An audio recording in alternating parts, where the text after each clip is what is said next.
Imagine a world with no cyber threats, a world that allows you, only you, to have control of your information being shared or not. No unauthorized users or hackers involved. Please don't hold your breath. Let me formally introduce the group, the talented and skilled Omar, Brandon, Justin, and Jonathan, and yours truly, Sean. In this presentation, we will be revealing the many types of cyber threats, including phishing, session hijacking, denial of service, and credential reuse. We will highlight what the main methods are, what precautionary measures to take to prevent and stop these attacks, and as well giving you, the viewer, practical tips on how to spot the various types of attacks on your personal information.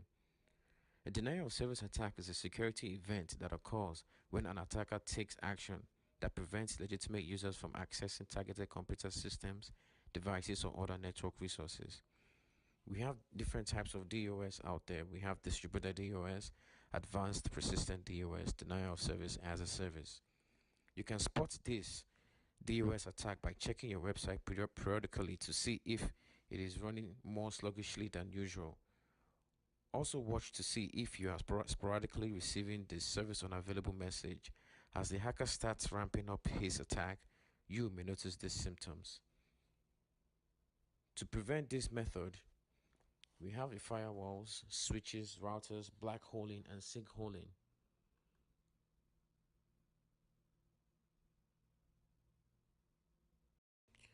Those are just a few of the defensive techniques in preventing such denial of service attacks. I would like to thank the group, our instructor, and the rest of the class for a great project. In this portion of the show, I will be addressing malware. Malware is a software that is intended to damage or disable computers and computer systems. It is the abbreviated term for malicious software, with these listed as the various types. You have Trojans, viruses, adware, crimeware, worms. And as you can see, that Trojan horses are used most to infiltrate your system.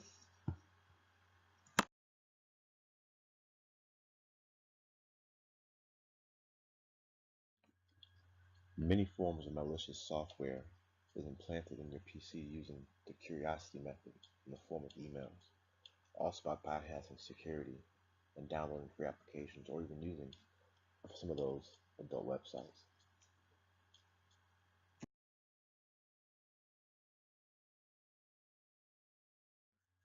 The most common alert that a system has been infected by malicious software is that deathly slow computer. For some, you might be experiencing system crashes where you get that big blue screen, and also those unwanted pop-ups that we love to click on, but I'm sure none of you out there actually click on them, do you? It's interesting to note that malicious software, when it was first created, it was done as a prank, yet it has more than one objective. The first being to, kill your computer. Um, Secondly, it's also utilized to steal your personal information for their personal gain. Bloody hackers.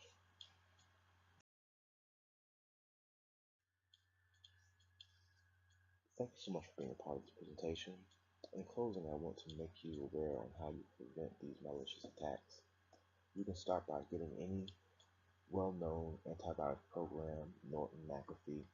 I use McAfee, but I found that anti-malwarebytes works a little different than your traditional antivirus. It searches different compartments of your computer that the antiviruses I have found don't do. You can also get Spybot Search and Destroy. These are all free downloads. Or you can also follow this three-step method. Stop before you download. Think before you click. And make sure you mix letters and numbers and symbols in your passwords and do not use the same ones over and over again. Thanks for watching. Bye-bye. Phishing. Phishing is the attempt to obtain sensitive information such as usernames, passwords, and credit card and bank account details, often for malicious reasons by disguising as a trustworthy entity in electronic communication. Techniques: link manipulation, misspelling URLs or subdomains, filter evasion, using photos with text to evade anti phishing filters, website forgery, phishing sites that alter the address bar after the victim has visited the phishing site. Social engineering, giving users an incentive for clicking on the link or a title, a fake article, something that will cause an emotional reaction out of the victim, forcing them to click on the link and get infected. Pop ups requesting information, evil twin, fake Wi Fi networks that look similar to legitimate public networks in places like the airport, hotels, coffee shops, McDonald's, etc. How are these techniques implemented? Spear phishing, attacks targeted against a specific individual or company. These account for 91% of attacks. Whaling, attacks against high ranking persons within a business such as senior executives. Clone phishing, an attacker creates identical twin or clone of a reputable email and replaces a link with a malicious link or may even add malicious attachments. Phone phishing, calling and acting as if there are problems with the victim's bank account. Ways to spot phishers: look for mismatched URLs, misleading domain names within URLs, poor spelling or grammar, offers that seem too good to be true, and threats or repercussions for not paying or giving information are unrealistic. How to prevent phishing? There's no real way to prevent phishers from phishing, but there are ways to protect yourself. Protect your computer with a firewall, spam filters, antivirus, and anti-spyware software. Do not click on links, download files, or open attachments from unknown email addresses. Do not give information over the phone. Credential reuses in gaming. The game industry, the video game industry is well known for credential reuse attacks. It happens all the time, whether massive breaches or tiny crimes. Steam in 2015, there was a major incident on Christmas Day on the biggest PC gaming hub.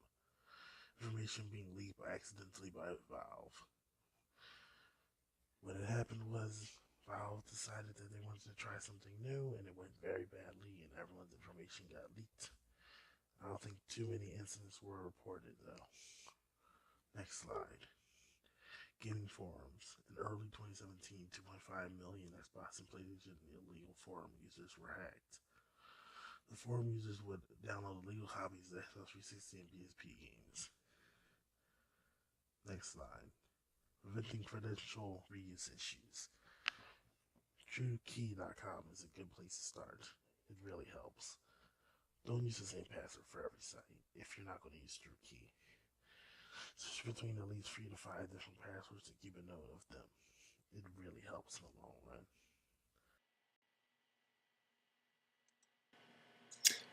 For the final portion of our cyber threats presentation, I'll be discussing session hijacking in the IT industry. Session hijacking in the IT industry is an attack that happens when a hacker maliciously takes users' cookies. No, not these cookies, or these cookies either. Internet cookies are messages that web servers pass to your web browser when you visit internet sites. Your browser stores each message in a small file called a cookie.exe. Accounts and password information can be stored inside these cookies.